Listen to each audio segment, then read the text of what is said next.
I've been working as a paraprofessional for 8 years now. I am new to the digital platform, but I was doing Great Leaps for 5 years in class. I was introduced to Great Leaps in 2015. Once we got started, it seemed to flow really well, and the kids really seemed to enjoy taking the time out and kind of having some one-to-one time. I've had one child who was below reading level, and within 3 months was able to be on grade level with reading, which was absolutely amazing.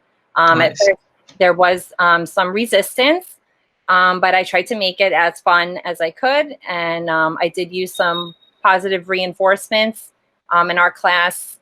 We were also learning about money at the time, so whenever my student would make a great leap, he would earn a nickel.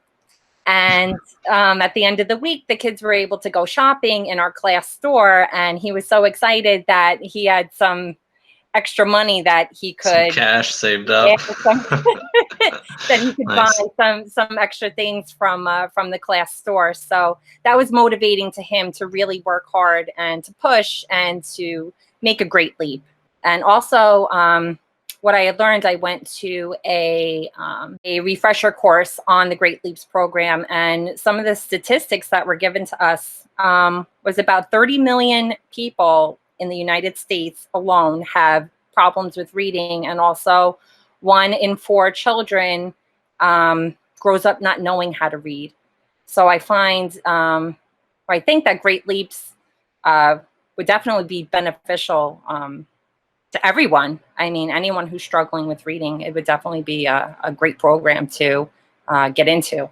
I really love about Great Leaps is to see the confidence build with the children. Some kids, they don't like to raise their hand if the teacher says, "Oh, who wants to read out loud?" Because they're not confident in themselves. But I found that Great Leaps really improves the confidence with reading in children. Other teachers, especially with my second graders that I was working with, definitely commented on the fact that reading fluency and comprehension definitely have improved. In my district, just based off of my building alone, most of the paras do get assigned a handful of children to work with every day.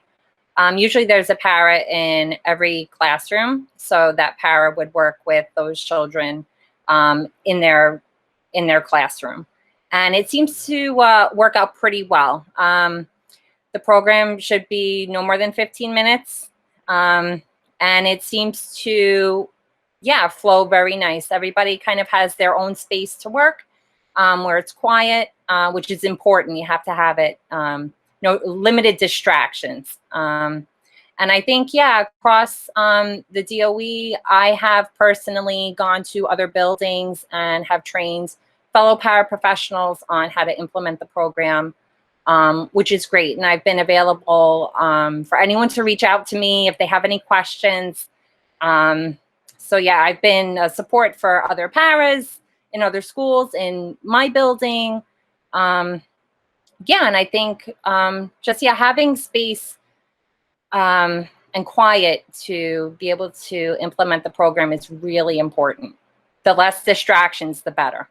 Mary Wing, who is in charge of Great Leaps here in New York, is absolutely fantastic. The seminar that I did go to was a 3-day seminar, and she broke down the entire program. She had the paraprofessionals, one pretended to be the teacher and one pretended to be the student. So we kind of did some modeling, and she explains how to do the graphing system and how each section is timed 1 minute. And she really was helpful with my training and really understanding the program. And just being able to model and practice with another person definitely increased my confidence in the program. I think Great Leaps is definitely a process. It's not an overnight success. You really have to be consistent with it and stick with it, and just offer that positive reinforcement for sure.